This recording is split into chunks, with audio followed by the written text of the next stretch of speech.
लोकसभा में बजट सत्र के दूसरे चरण में चर्चा चल रही है। वहीं आज सदन में केंद्रीय कृषि मंत्री शिवराज सिंह चौहान ने किसानों के लिए किए जा रहे काम का लेखा जोखा पेश किया, तो साथ ही उन्होंने विपक्ष की तरफ से पूछे गए सवालों का जवाब दिया। इस दौरान शिवराज सिंह चौहान किसानों की सेवा के लिए लगातार काम करने की बात को भी दोहराते हुए नजर आए। संसद में कृषि मंत्री शिवराज सिंह चौहान ने कहा कि अब वो अपना पूरा वक्त किसानों की सेवा में लगाना चाहते हैं। इसके लिए उन्होंने गृहस्थ जीवन त्याग करके वानप्रस्थ जीवन में जाने की बात कही है। शिवराज सिंह चौहान ने कहा कि बेटों की शादी के बाद अब उनके जीवन का सिर्फ एक ही लक्ष्य है और वो है देश की किसानों की सेवा करना। शिवराज सिंह चौहान ने कहा कि बेटों की शादी के बाद वो वानप्रस्थी हो जाएंगे और अपना पूरा समय किसानों की सेवा में जुटाएंगे। माननीय अध्यक्ष महोदय, मैं भी आज से ग्रस्त आश्रम से वानप्रस्थ आश्रम में जा रहा हूँ। आज मेरे बेटों की शादी का रिसेप्शन है, सबको मैंने निमंत्रित किया है। कल से मैं वानप्रस्थी हो जाऊंगा और पूरा समय किसानों की सेवा में लगाऊंगा, क्योंकि उनकी सेवा ही मेरे लिए भगवान की पूजा है। और इसी बीच शिवराज सिंह चौहान ने फसल बीमा योजना संबंधी पूरक प्रश्न का जवाब भी दिया और बताया कि मोदी सरकार से पहले फसल के नुकसान के लिए मुआवजे की सबसे छोटी इकाई तहसील होती थी और जब तक पूरी तहसील में फसल बर्बाद नहीं हो किसानों को मुआवजा नहीं मिलता था। लेकिन मोदी की सरकार में गांव को सबसे छोटी इकाई बनाया गया है और अब एक गांव में फसल को नुकसान होने पर भी किसानों को राहत मिलती है। फसल बीमा योजना की इकाई पहले तहसील हुआ करती थी, गांव नहीं होता था, पंचायत नहीं होती थी। और तहसील की इकाई होने का मतलब यह है कि अगर एक गांव के किसानों की फसल बर्बाद हो जाए तो राहत नहीं मिलेगी, 10 गांव के किसानों की फसल बर्बाद हो जाए तो राहत नहीं मिलेगी। जब पूरी तहसील के किसानों की फसल बर्बाद होगी तब राहत मिलेगी। मतलब एक गांव 10 गांव के किसानों की फसल खराब हो तो वो भगवान से प्रार्थना करे कि सबकी खराब हो जाए तो हमें राहत मिलेगी।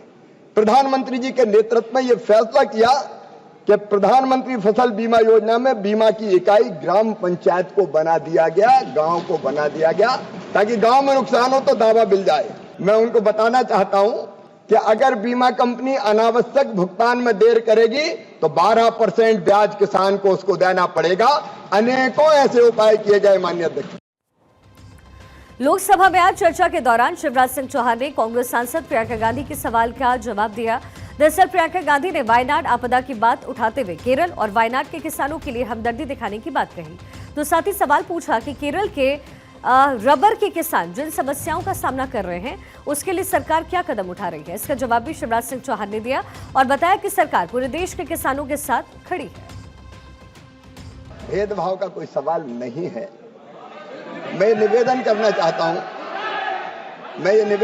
चाहता हूं कि जब ऐसी प्राकृतिक आपदाएं आती है तो हर एक राज्य को SDRF के तहत केंद्र सरकार राशि आवंटित करती है। प्लानिंग कमीशन अनुशंसा करता है उसके अनुसार, और उसमें 75% हिस्सा केंद्र का होता है, 25% जो राशि होती है वो राज्य की होती है। और जब ऐसी प्राकृतिक आपदा आती है तो उस राशि का राज्य उपयोग करते हैं। और मैं आश्वस्त करना चाहता हूं आपके माध्यम से माननीय सदस्य को कि बिना किसी भेदभाव के कहीं अगर संकट आएगा तो केंद्र सरकार राज्य सरकार के साथ खड़ी रहेगी। इसी बीच कृषि मंत्री शिवराज सिंह चौहान ने प्रधानमंत्री मोदी की तारीफ की है, जहां पर उन्होंने कहा कि अगर देश का नेता दूर की सोच रखता हो तो व्यवस्थाएं अपने आप बदलने लगती है। शिवराज सिंह चौहान ने कहा कि किसानों की हालत एक दशक पहले बहुत खराब थी, लेकिन बीजेपी सरकार के आने के बाद प्रधानमंत्री नरेंद्र मोदी के नेतृत्व में एक नहीं कई उपाय किए गए, जिसके चलते किसानों की हालत लगातार सुधर रही है। वहीं उन्होंने दावा यह भी किया है कि मोदी सरकार किसानों की हालत सुधारने के लिए कोई कसर नहीं छोड़ेगी। एक जमाना था माननीय अध्यक्ष महोदय, तब किसानों तक अलग अलग योजनाओं का लाभ पहुंचाने में बहुत दिक्कत और परेशानी होती थी, क्योंकि हमारे पास विश्वसनीय डेटा होते नहीं थे। माननीय अध्यक्ष महोदय, नरेंद्र मोदी जी, प्रधानमंत्री श्रीमान नरेंद्र मोदी जी के नेतृत्व में एक डिजिटल कृषि क्रांति भारत में हुई है और डिजिटल कृषि मिशन माननीय अध्यक्ष महोदय बनाया गया है। और इस डिजिटल कृषि मिशन के अंतर्गत मुझे बताते हुए प्रसन्नता है कि आंध्र की सरकार ने भी बहुत बेहतर काम किया है माननीय